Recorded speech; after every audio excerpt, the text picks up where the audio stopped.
नमस्कार दोस्तों। आज हम पढ़ते हैं बाल विकास शिक्षा शास्त्र में समाज निर्माण में लैंगिक मुद्दे।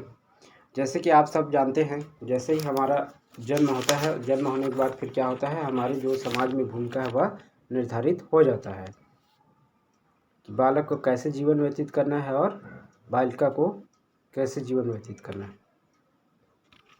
तो इसमें देखेंगे समाज निर्माण में लिंग की बहुत भूमिका होती है और समाज के द्वारा लिंग के आधार पर भेदभाव भी किया जाता है और इनके बहुत सारे कारण हैं। इस सब चीज़ को देखेंगे। उससे पहले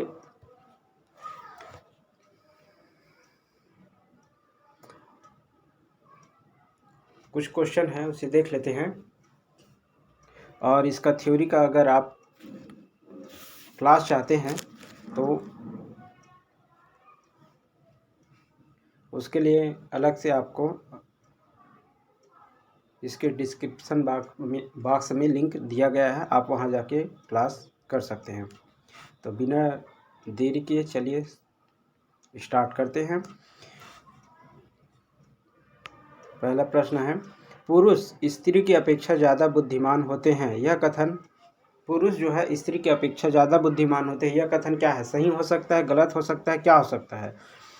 तो देखते हैं। पुरुष स्त्री की अपेक्षा ज़्यादा बुद्धिमान होते हैं। पहली बात तो ऐसा धारणा होना नहीं चाहिए कि पुरुष बुद्धिमान होते हैं या महिला बुद्धिमान होते हैं, ऐसा कुछ नहीं होना चाहिए। तो ये क्या है? पहले सही हो सकता है, सही तो हो ही नहीं सकता। दूसरा क्या है? लैंगिक भूमिका पूर्वाग्रह से प्रदर्शित करता है, ये हो सकता है। ठीक है।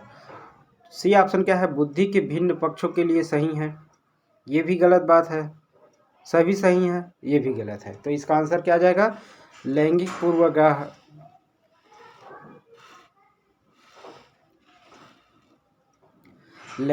पूर्वाग्रह को प्रदर्शित कर रहा है।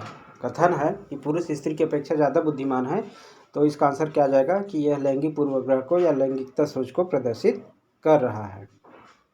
पुरुष स्त्री की अपेक्षा ज़्यादा बुद्धिमान होते हैं, यह कथन सही हो सकता है। इसका आंसर देखें, अभी रिपीट हो गया है क्वेश्चन। अगला प्रश्न है, बालक शिक्षा को महत्ता देना उचित है क्योंकि बालिका शिक्षा को महत्ता देना उचित है क्योंकि बालिकाएं बालकों से अधिक बुद्धिमती होती है, बालिकाएं बालकों से अल्पसंख्यक होती है, अतीत में बालिकाओं को बुरी तरह से विभेदित किया जाता है, किसी सामाजिक परिवर्तन के नेतृत्व में केवल बालिकाएं ही समर्थ होते हैं। तो इसका आंसर क्या होगा बताइए, कमेंट करके बताइए। तो पहली बात तो बालिकाएं बालक से अधिक बुद्धिमती होती है, ये ऐसा धारणा नहीं होना चाहिए। बालिकाएं बालकों से अल्पसंख्यक होती है, ऐसा भी धारणा नहीं होना चाहिए। अतीत में बालिकाओं को बुरी तरह से विभेदित किया जाता था, ऐसा भी वर्तमान में अब मानसिकता नहीं होना चाहिए। तो इसका आंसर क्या आ जाएगा कि किसी सामाजिक परिवर्तन के नेतृत्व में केवल बालिकाएं ही समर्थ होती है।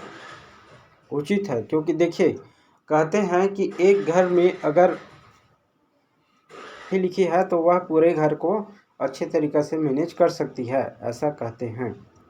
आगे देखते हैं, निम्नलिखित में से कौन सा कथन सत्य है? कौन सा कथन सत्य है? लड़के अधिक बुद्धिमान होते हैं, लड़कियां अधिक बुद्धिमान होते हैं, बुद्धि का लिंग से संबंध नहीं है, सामान्य लड़के लड़कियों के अधिक बुद्धिमान होते हैं। पहली बात तो एक दूसरे से कंपेयर करना ही नहीं चाहिए, इसलिए ये दोनों ऑप्शन गलत है। डी ऑप्शन भी गलत है, तो इसका आंसर क्या जाएगा? सी जाएगा। अगला प्रश्न है, एक विद्यालय अपने समकक्ष व्यक्तियों के समूह के प्रति आक्रामक व्यवहार करता है, विद्यालय के मानदंडों को नहीं मानता। इस विद्यार्थी को, एक विद्यार्थी है, विद्यालय नहीं, एक विद्यार्थी, ठीक है, को खाली स्थान आवश्यक है तथा खाली स्थान में सहायता मिलेगा। तो भावनात्मक क्षेत्र, उच्चारित चिंतन कौशल, संज्ञानात्मक क्षेत्र या मनोगत्यात्मक क्षेत्र। तो एक विद्यार्थी है, वो क्या है? उदंड प्रवृत्ति का है, तो उसके उदंडता को कैसे हम कम कर सकते हैं? तो उसको कैसे? तो उसके लिए कहीं इमोशनल एरिया अर्थात उसको कहीं भावनात्मक रूप से सपोर्ट नहीं मिल रहा है, इसलिए वो क्या कर रहा है? कहीं कहीं उदंडता दिखा रहा है। ठीक है। अगला प्रश्न है, एक अच्छी पाठ्य पुस्तक से बचती है लैंगिक समानता एक अच्छी पाठ्य पुस्तक में खाली स्थान से बचती है, अर्थात उसमें क्या नहीं देखने को मिलेगा? सामाजिक उत्तरदायित्व, लैंगिक पूर्वाग्रह या लैंगिक संवेदनशीलता। तो इसमें 100% फिक्स है, क्या नहीं देखने को मिलेगा?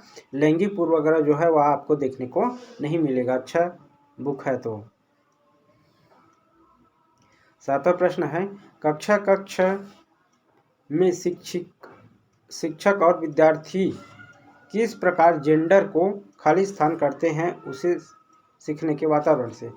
इसका ऑप्शन को देखिएगा कि दोनों खाली स्थान के रूप में दिया गया है, तो इस क्वेश्चन को अच्छे से समझिएगा आंसर लगाते टाइम। तो अगर हम देखते हैं क्या है कि शिक्षक और विद्यार्थी किस प्रकार जेंडर को रूपांतरित करते हैं या सीखने के वातावरण को बुद्ध करते हैं या एडाप्ट करते हैं।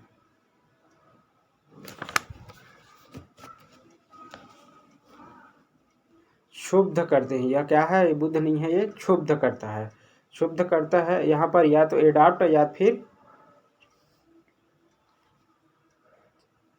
रूपांतरित और को क्षुब्ध करता है, अर्थात क्या है इसका कहने का मतलब, और यह सीखने के वातावरण को क्षुब्ध करता है। इसका आंसर ए जाएगा। ठीक है। बी फिर भी देख लेते हैं, बी ऑप्शन क्या है, परिभाषित को कम प्रभावित करता है, नहीं है। व्याख्यातित पर कोई प्रभाव नहीं डालता है, ये भी नहीं है। निर्मित पर प्रभाव डालता है, तो इसका आंसर क्या जाएगा, जेंडर को रूपांतरित करते हैं और यह सीखने के वातावरण को क्षुब्ध करता है। 8वां प्रश्न है,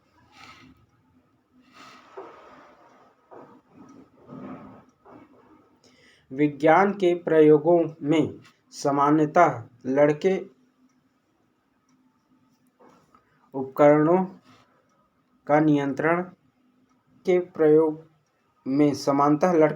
नियंत्रण अपने हाथों में लेते हैं और लड़कियां आंकड़ों को रिकॉर्ड करने अथवा बर्तन के धोने के लिए कहते हैं। यह प्रवृत्ति दर्शाती है कि पुरुष और स्त्री की रूढ़िबद्ध भूमिकाएं विद्यालय में भी होती है।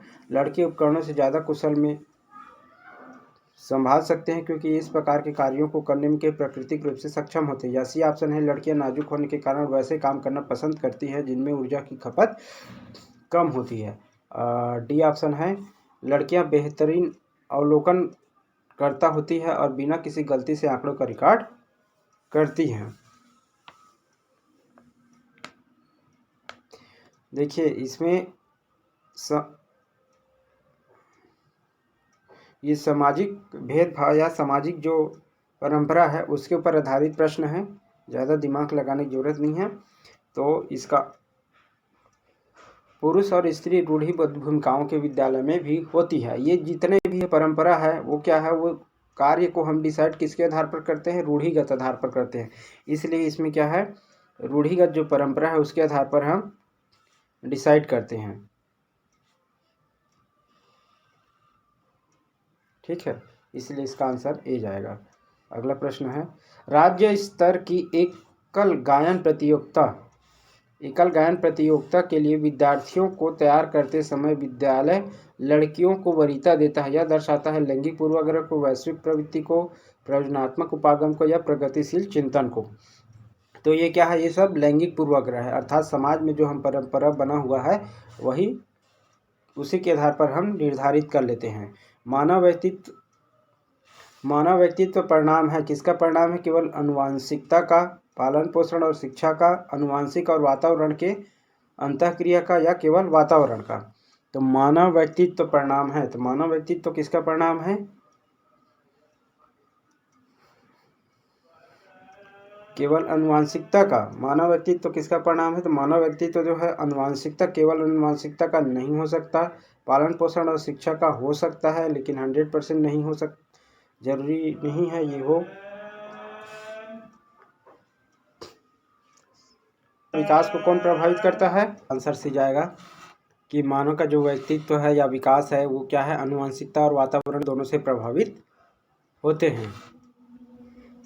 11वां प्रश्न है, विद्यालय में लिंग भेदभाव से बचने का सर्वोत्तम तरीका हो सकता है। विद्यालय है, विद्यालय में क्या है, बालक और बालिका दोनों वर्ग पढ़ाई करते हैं, तो उसमें क्या है, लिंग भेदभाव से बचने का सर्वोत्तम तरीका क्या हो सकता है, देखते हैं। पुरुष एवं महिला शिक्षकों को समान संख्या में भर्ती करना जरूरी नहीं है, ऐसा हो। बी ऑप्शन है, विद्यालय में लिंग भेदभाव को दूर करने के लिए नियम बनाकर कड़ाई और सख्ती से पालन किया जाए, ये भी जरूरी नहीं है। संगीत प्रतियोगिता के लिए लड़कियों की अपेक्षा लड़कों का चयन किया जाए, ये भी जरूरी नहीं है। शिक्षक द्वारा उनके लिंग पूर्व क्षमता पूर्व ग्राहकों की अधिसंज्ञान, इसका आंसर डी जाएगा। अगला प्रश्न है, पूर्वाग्रह में किशोर या किशोरी, उसको आगे देखते हैं। कक्षा में जेंडर बाध्यता से बचने के लिए एक शिक्षक को लड़कों को जोखिम उठाने और निर्भीक बनने के लिए प्रोत्साहित करना चाहिए। अब जेंडर के जो रूढ़िबद्धता है उससे बचने के लिए उनको प्रोत्साहित करेंगे तो उससे क्या होगा, और बढ़ेगा वो धारणा। लड़के लड़कियों को एक साथ अपारंपरिक भूमिका में रखना चाहिए, ये हो सकता है। अच्छी लड़की अच्छा लड़का कहकर शिक्षार्थी के कार्य की सराहना करनी चाहिए। अच्छी लड़की अच्छा लड़का कहकर शिक्षार्थियों के कार्य को सराहनीय करनी चाहिए। कुश्ती में भाग लेने के लिए लड़कियों को निरुत्साहित करना चाहिए, ये नहीं हो सकता। जोखिम उठाने के लिए इसमें भी लिंग भेदभाव है, ये भी नहीं हो सकता। और अच्छी लड़की अच्छे लड़के, अच्छा हम खुद लड़के और लड़कियों में अगर डिवाइड कर रहे हैं तो इससे क्या होगा, और लिंग भेद बढ़ेगा, तो इसलिए सी भी नहीं हो सकता। इसका आंसर क्या जाएगा, इसका आंसर भी जाएगा कि लड़कियों को एक साथ अपारंपरिक भूमिका में रखना चाहिए, लड़के और लड़कियों को एक साथ दोनों को रूढ़िगत या पहले से निर्धारित परंपरा पर नहीं रखना चाहिए। 14 नंबर का प्रश्न है, सामाजिक भूमिकाओं के कारण सौंपी गई विशिष्टताएं खाली स्थान कहलाती है। तो सामाजिक भूमिकाओं के कारण सौंपी गई विशिष्टताएं क्या कहलाती है, जेंडर भूमिका अभिवृत्ति, जेंडर भूमिका दबाव, या जेंडर भूमिका रूढ़िबद्धता, या जेंडर भूमिका नैदानिकी। प्रश्न को एक बार फिर से देख लीजिए। सामाजिक भूमिकाओं के कारण सौंपी गई विशिष्टताएं खाली स्थान कहलाती है। सामाजिक भूमिकाओं के कारण सौंपी गई विशिष्टताएं क्या कहलाती है, सामाजिक भूमिकाओं के कारण सौंपी गई विशिष्टताएं जो है जेंडर भूमिका अभिवृत्ति, दबाव, रूढ़िबद्धता। देखिए सामाजिक भूमिकाओं के द्वारा जो परिस्थिति हमको प्राप्त हो रहा है वो क्या है, हो जाएगा जेंडर रूढ़िबद्धता। अगला प्रश्न है,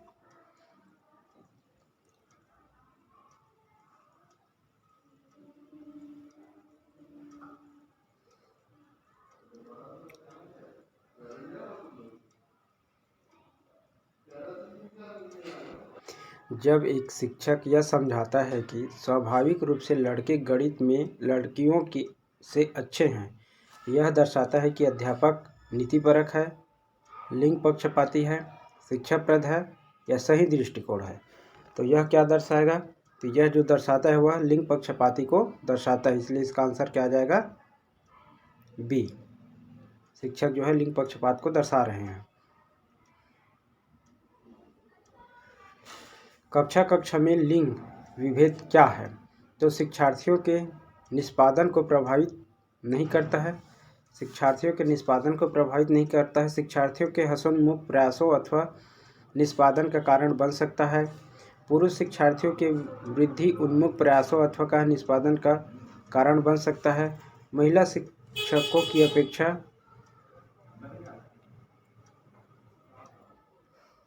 शिक्षकों के द्वारा अधिक किया जाता है।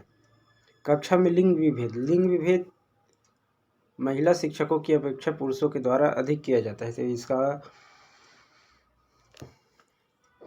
शिक्षार्थियों के निष्पादन को प्रभावित नहीं करती है, प्रभावित तो करता है, ठीक है।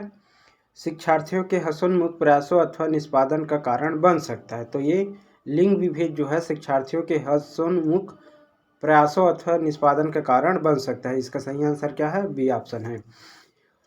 अगला प्रश्न है, लड़कों एवं लड़कियों के विषय में कुछ कथन नीचे दिए गए हैं, आपके अनुसार लड़कों को घर से बाहर के कार्यों में सहायता करनी चाहिए, लड़कों को घर के कार्यों में सहायता करनी चाहिए। सभी लड़कों को विज्ञान तथा लड़कियों को गृह विज्ञान पढ़ाया जाना चाहिए। लड़कियों को घर के कार्यों में सहायता करनी चाहिए। लड़के एवं लड़कियों के विषय में कुछ कथन नीचे दिए गए हैं। तो लड़के और लड़कियों के विषय में कथन दिए गए हैं। तो इसमें देखते हैं, लड़के को घर से बाहर के कार्यों में सहायता करनी चाहिए। लड़कों को घर के कार्यों में सहायता करनी चाहिए। तो इसमें क्या है, आपके अनुसार से बोला गया है ना। तो इसमें देखिए, पहली बात तो लिंग विभेद को जो बढ़ावा दे रहा है उस कार्य को हम नहीं चुनेंगे। तो घर से बाहर लड़कों को कार्य करना, ये क्या है, लिंग विभेद को बढ़ावा दे रहा है, इसलिए आंसर नहीं होगा।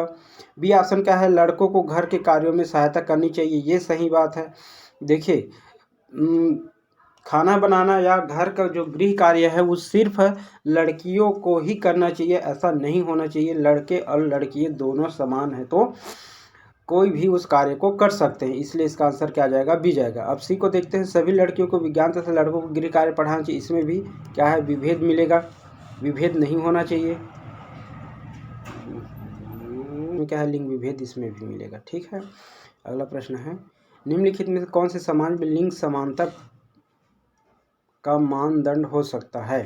18वां नंबर का प्रश्न है, देख लेना कि समाज में लिंग समानता का मानदंड हो सकता है। तो लिंग समानता का मानदंड क्या हो सकता है, देखते हैं। विद्यालय में पुरुष और महिला शिक्षकों की संख्या की तुलना, ये नहीं हो सकता। कक्षा 12 में लड़कों और लड़कियों द्वारा समान संख्या में प्राप्त विशिष्ट योग्यता, ये हो सकता है। कक्षा 12वीं तक पहुंचने वाले लड़कों और लड़कियों की संख्या की तुलना, ये नहीं हो सकता, ये नहीं हो सकता। क्या छात्रों को विद्यालय से बाहर आयोजित प्रतियोगिता में भाग लेने की अनुमति दी जाए। प्रश्न को एक बार और देख लेते हैं, निम्नलिखित में से कौन सा समाज में लिंग समानता का मानदंड हो सकता है। लिंग समानता, अपनों को विभेद नहीं करना, समानता करना, इसलिए क्या करना पड़ेगा कि लड़के और लड़कियों द्वारा समान संख्या में प्राप्त विशिष्ट योग्यता,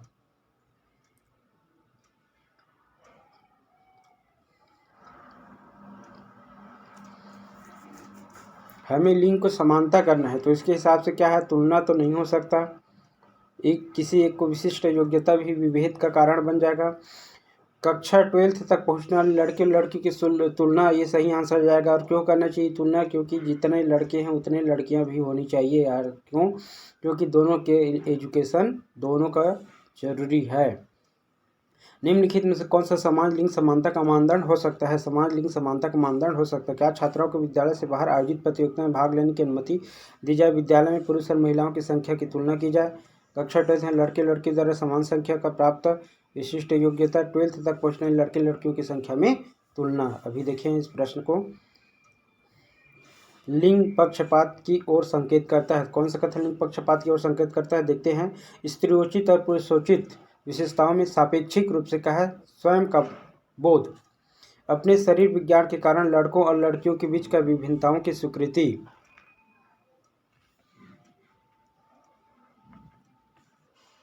सांस्कृतिक अभिवृत्तियों के कारण अपेक्षाओं पर आधारित लड़कों और लड़कियों से भिन्न व्यवहार करना।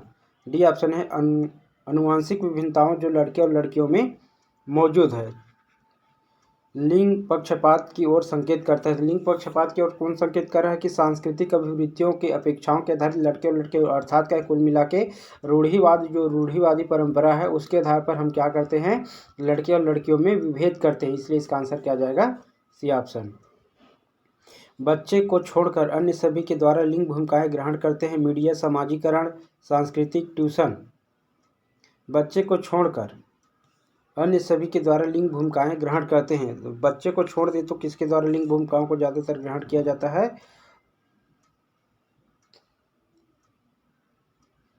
अन्य सभी के द्वारा लिंग भूमिकाएं ग्रहण करते हैं। अन्य सभी के द्वारा लिंग भूमिकाएं ग्रहण करते हैं। तो इसका आंसर याद रखिएगा, इसका आंसर ट्यूशन लिया हुआ है।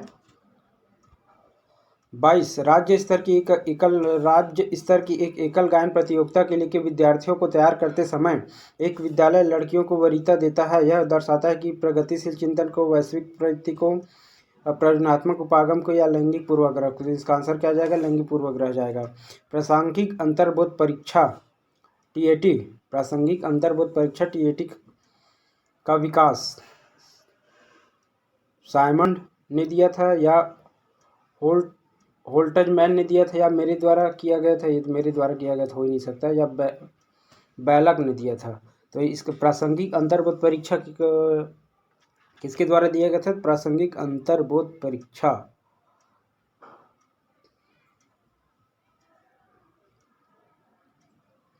ये मेरे द्वारा नहीं है भाई, इसको याद रखना, मेरे द्वारा है, मरे द्वारा। एक क्या है? शिक्षा शास्त्री, तो इसका आंसर यही जाएगा। और ठीक है, शिक्षा का अधिकांश व्यवहार आधारित होता है, शिशु का अधिकांश व्यवहार आधारित होता है। तो शिशु का अधिकांश व्यवहार आधारित होता है मूल प्रवृत्ति पर, नैतिकता पर, वास्तविकता पर या ध्यान पर। तो शिशु का अधिकांश व्यवहार किस पर आधारित होता है और किस आधार पर वो शिशु करते हैं? तो मूल प्रवृत्ति के आधार पर में शिशु जो है व्यवहार करते हैं।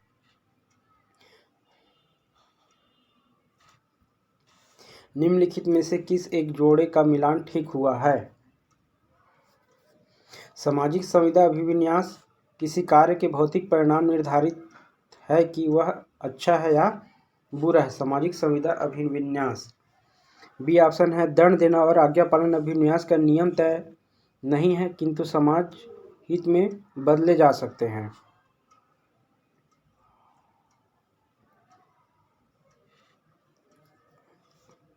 सी ऑप्शन है, अच्छा लड़का अच्छी लड़की अभिविन्यास अच्छा बन करके कोई स्वीकृति प्राप्त करना।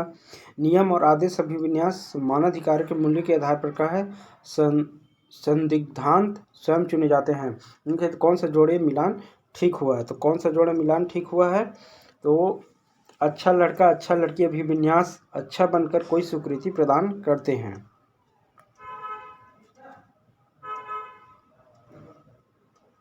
अगला प्रश्न है,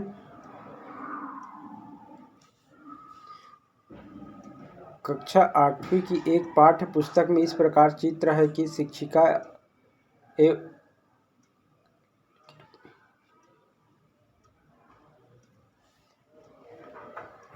महिला जबकि डॉक्टर व फ्लाइट के रूप में पुरुष का, शिक्षिका का कार्य करने वाली के रूप में एक महिला का और डॉक्टर और फ्लाइट के रूप में क्या है? पुरुष के चित्रण को बढ़ा सकती थी। क्या बढ़ा सकती? लिंग सशक्तिकरण को हो ही नहीं सकता। लिंग भूमिका निर्वहन खेल को लिंग रूढ़िवादिता, तो इसका आंसर क्या जाएगा? लिंग रूढ़िवादिता। एक उभयलिंगी व्यक्ति में क्या होना चाहिए? स्त्री लक्षणों वाले पुरुषों को संदर्भित करता है एवं क्या आमतौर पर क्या माने गए मर्दाना और स्त्री गुणों का समायोजन होता है। मैं दृढ़ और अहंकारी होने की आदत है। समाज में प्रचलित रूढ़िवादी लिंग भूमिकाओं का पालन करता है। तो एक उभयलिंगी व्यक्ति क्या करता है? तो एक उभयलिंगी व्यक्ति जो है मैं या आमतौर पर माने गए मर्दाना और स्त्री गुणों का संयोजन होता है। तो उभयलिंगी जो है इसमें क्या है? दोनों गुणों का संयोजन होता है। एरिक्सन के अनुसार जटिल समाज में किशोर किशोरियां निम्नलिखित में से कौन सा अवस्था का अनुभव अधिक करते हैं? तदात्मक पहचान संकट का, पहचान उपलब्धि का, पहचान विलंबन का या पहचान मोचन प्रासंगिकता का। तो किसका अधिक करते हैं? तो इसमें क्या है? एक एरिक्सन के अनुसार जटिल समाज में किशोर किशोरियां जो है तदात्मक या पहचान संकट का ज़्यादा अनुभव करते हैं। वो क्या है? उनके लैंगिकता के आधार पर ही उनका पहचान बनता है। खिलौने, पहनावे की वस्तु, घरेलू सामग्री, व्यवसायों एवं के रंगों की विशिष्ट लिंग के साथ के संबंधित करना क्या प्रदर्शित करता है? विकृत जेंडर पहचान को, जेंडर सिद्धांत को, जेंडर रूढ़िवादिता को क्या प्रदर्शित करता है? जेंडर रूढ़िवादिता को। देखते हैं तीसरा प्रश्न है, जेंडर क्या है? एक जैविक निर्धारक है, एक सामाजिक संरचना है, एक मनोवैज्ञानिक सत्ता है, एक शारीरिक संरचना है। तो जेंडर क्या है?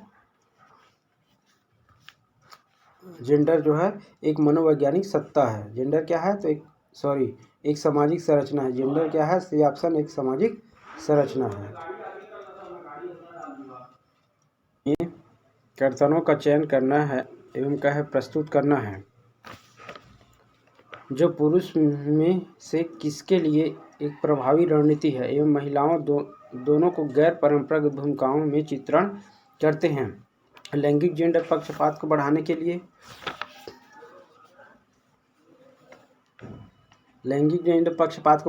हो नहीं सकता। लैंगिक जेंडर स्थिरता को बढ़ाने के लिए ये भी नहीं हो सकता। रूढ़िवादी लैंगिक या जेंडर भूमिकाओं को प्रोत्साहन देने के लिए या लैंगिक जेंडर रूढ़िवादिता का सामना करने के लिए, तो इसका आंसर डी जाएगा। रूढ़िवादी जो है लैंगिक जेंडर है उसकी भूमिकाओं को क्या है, सामना करने के लिए। 23 नंबर का प्रश्न है, निम्नलिखित में से कौन से बच्चे के समाजीकरण में महत्वपूर्ण भूमिका अदा करते हैं? मीडिया, विद्यालय, परिवार या पास पड़ोस? तो कौन महत्वपूर्ण भूमिका अदा करते हैं?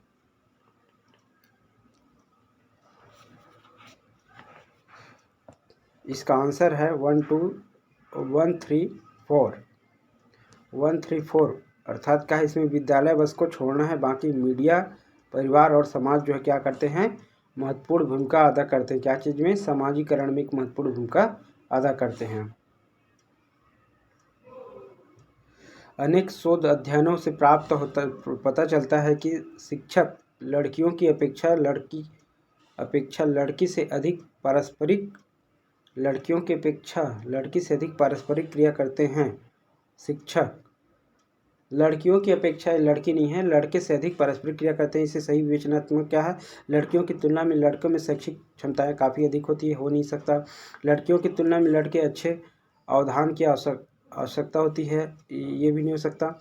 यह शिक्षण में क्या लिंग पक्षपात का उदाहरण है? तो ये शिक्षण में लिंग पक्षपात का उदाहरण है, ये हो सकता है। कक्षा में लड़कियां जा सकता है, कक्षा में लड़कियां जा सकते हैं, तुलना में लड़कों की अपेक्षा आसानी से नियंत्रित किया जा सकता है। नहीं, ऐसा कुछ भी नहीं है। तो इसका आंसर क्या जाएगा कि इसमें लिंग पक्षपात का ये एक उदाहरण है। 34 है, कक्षा में की परिचर्चा के दौरान एक शिक्षक प्रायः लड़कियों की तुलना में लड़कों पर अधिक ध्यान देता है। यह किसका उदाहरण है? जेंडर पक्षपात का, जेंडर पहचान का, जेंडर संबद्धता का या जेंडर समरूपता का? तो यह किसका उदाहरण है? जेंडर पक्षपात का उदाहरण है। ठीक है, अगला प्रश्न है, बच्चे में क्या है जेंडर रूढ़िवादिता एवं क्या है जेंडर भूमिका अनुरूपता को कम करने के लिए निम्नलिखित में से कौन सी पद्धति प्रभावशील है? जेंडर पक्षपात के बारे में परिचर्चा का, जेंडर विशिष्ट भूमिकाओं को महत्व देना या जेंडर पृथक खेल समूह को बनाना या जेंडर पृथक बैठक की व्यवस्था करना? तो इसमें क्या है, जेंडर पक्षपात के बारे में परिचर्चा करना। समाज में विभिन्न लिंगों के लिए उपयुक्त मानी जाने वाली प्रारूपिक विशेषताओं के बारे में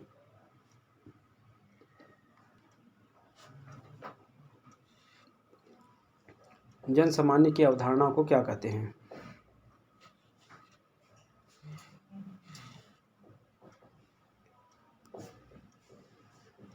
जेंडर विभेदीकरण, जेंडर भूमिकाएं, जेंडर पहचान या जेंडर रूढ़िवादिताएं? तो इसको क्या कहेंगे? जेंडर रूढ़िवादिताएं।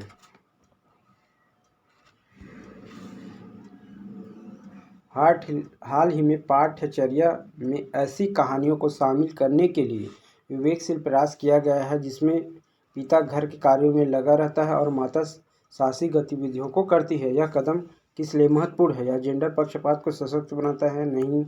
या जेंडर रूढ़िवादिता को समाप्त करता है? हो सकता है। जेंडर स्थिरता को प्रोत्साहन करता है? नहीं। या जेंडर विभेदीकरण को बढ़ावा देता है? नहीं। तो इसका आंसर क्या जाएगा? या जेंडर रूढ़िवादिता को समाप्त करता है। एक खेल में क्रिया के दौरान चोट लगने पर रोने लगा। यह देखकर उसके पिता ने कहा, लड़कियों की तरह व्यवहार न करो, लड़के रोते नहीं हैं। यह पिता का कथन का है, लैंगिक रूढ़िवादिता को दर्शाता है। ठीक है, 39 है प्रश्न, कक्षा में सभी लिंगों एवं जेंडर रूढ़िवादिता कम करने के और विकास में विस्तार संभावनाओं को बढ़ाने के लिए प्रभावशाली पद्धति कौन सा हो सकता है? लिंग में क्या है, जैविक अंतरों की उपेक्षा करना और उन्हें अस्वीकृति करना हो सकता है। समाज में चित्रित लिंग भूमिकाओं को प्रबल करना? नहीं। एक ही लिंग की योग्यता को समूह बनाना? नहीं। एक क्रियाकलाप के लिए मिश्रित लिंग समूह बनाकर विचार विमर्श को प्रोत्साहित करना? तो इसका ये भी हो सकता है और इसका आंसर डी है। ठीक है। पुरुष समानता का दिमाग से सोचते हैं और महिलाएं अपने हृदय से सोचती हैं, यह कथन दर्शाता है लिंग विभेदीकरण को, लैंगिक रूढ़िता को, यह क्या किसको दर्शाता है? लैंगिक रूढ़िता को दर्शाता है, रूढ़िवादिता को दर्शाता है। जेंडर रूढ़िवादिता को रोकने के लिए कि एक अध्यापक द्वारा कक्षा के प्रयोग किए जाने वाली कौन सी विधि उचित नहीं है? जेंडर पक्षपात को चुनौती देना, कक्षा में बालक बालिकाओं को अलग अलग बैठाकर व्यवस्था करना, जेंडर भेदभाव पर चर्चा करना, एक ऐसे उपकरण का उपयोग करना जिसमें लड़के और लड़कियां परंपरावादी, तो इसमें क्या है, अलग अलग बैठाकर व्यवस्थित जो चर्चा करना वो सही नहीं है। लड़कियों को गुलाबी कपड़े और गुड्डियों से जोड़ा जाता है और लड़कों को कारों से जोड़ा जाता है। कपड़ों, नीले रंग के कपड़े और कारों से जोड़ा जाता है। यह किससे दर्शाता है? जेंडर निरंतरता को, जेंडर सशक्तिकरण को, जेंडर विविधता को या जेंडर रूढ़िवादिता को? तो किसको दर्शाता है? जेंडर रूढ़िवादिता को। 43 है और ये लास्ट क्वेश्चन है। एक विद्यालय बैडमिंटन प्रतियोगिता के लिए के विद्यार्थियों का चयन करते समय लड़कों को प्राथमिकता देता है और संगीत प्रतियोगिता के लिए लड़कियों को प्राथमिकता देता है। यह सूचित करता है किसको? लिंग स्थायित्व को? नहीं। लिंग पहचान को? नहीं। लिंग समानता को? नहीं। लिंग रूढ़िवादिता को? तो इसका आंसर क्या आ जाएगा? लिंग रूढ़िवादिता को। तो ये हो गया इस चैप्टर का कंप्लीट क्वेश्चन, इससे बाहर नहीं जाएगा। इतना क्वेश्चन को प्रैक्टिस कर लिए तो 100% बना सकते हैं। ठीक है।